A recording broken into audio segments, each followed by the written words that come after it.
क्या आपने कभी सोचा है कि एक दासी की एक बात से भारत का सबसे सुंदर और आदर्श परिवार टूट गया?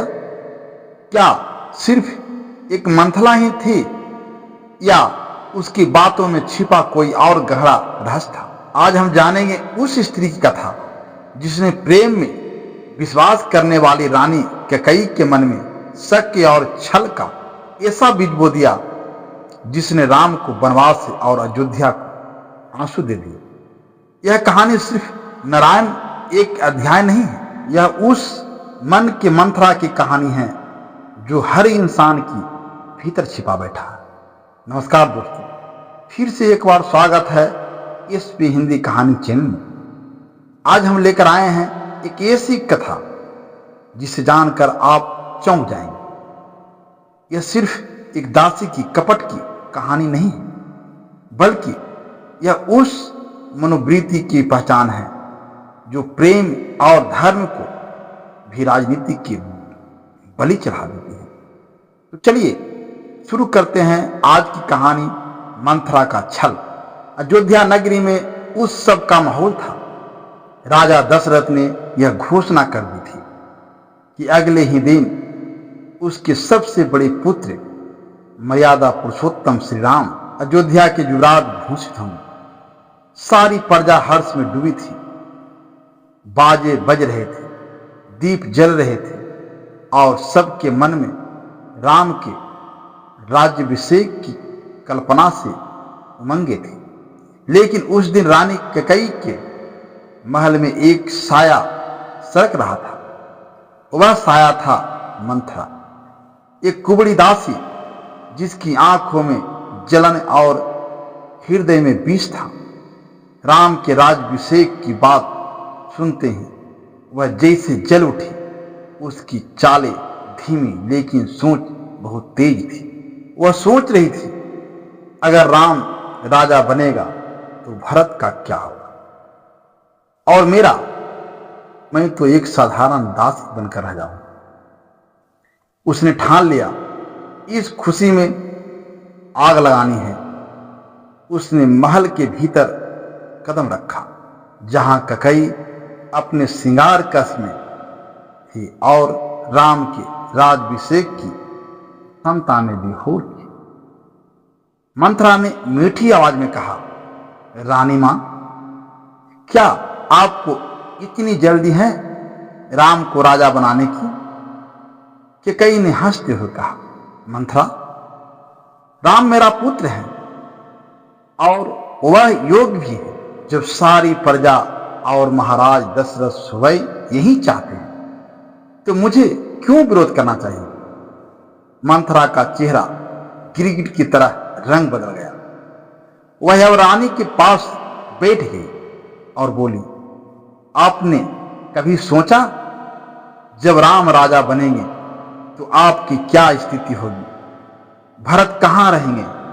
आपके पुत्रों को तो आप महल से दूर भेज चुकी हैं और अब राजपाट भी किसी और को देने जा रही हैं।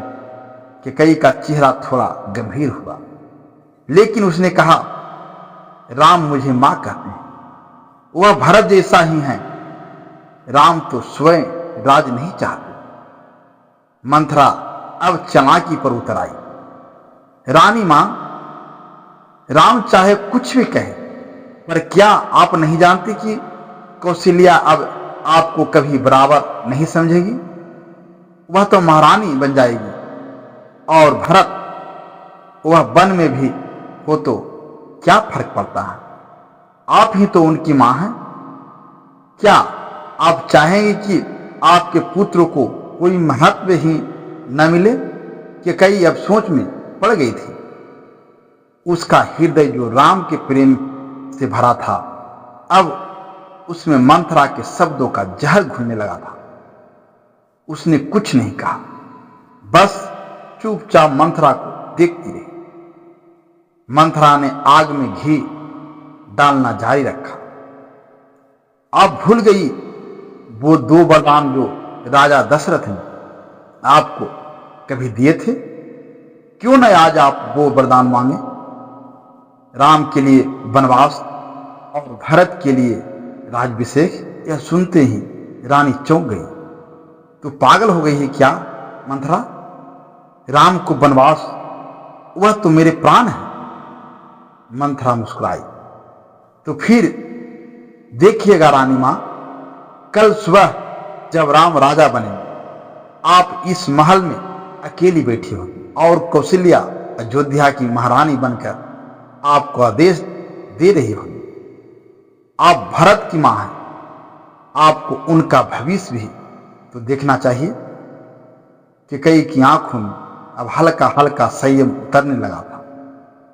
वह रात भर सो नहीं सकी। राम का चेहरा आंखों में आता तो भरत की चिंता दिल को घेर लेती और हर बार मंथरा की बातें उसके कानों में गूंजती। वनवास, राजपाट, कौशल्या, आदेश, अपमान, सुबह तक एक निर्णय बन चुका था।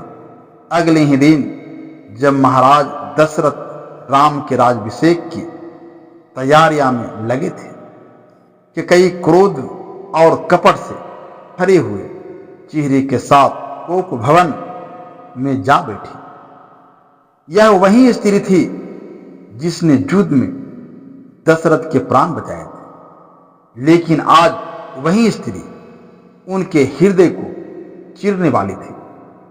जब दशरथ वहां पहुंचे और कारण पूछा तो कैकेयी ने वही मांग दोहराई, वो 2 वरदान मुझे चाहिए, राम को 14 वर्षों का वनवास और भरत को अयोध्या का राजपाट।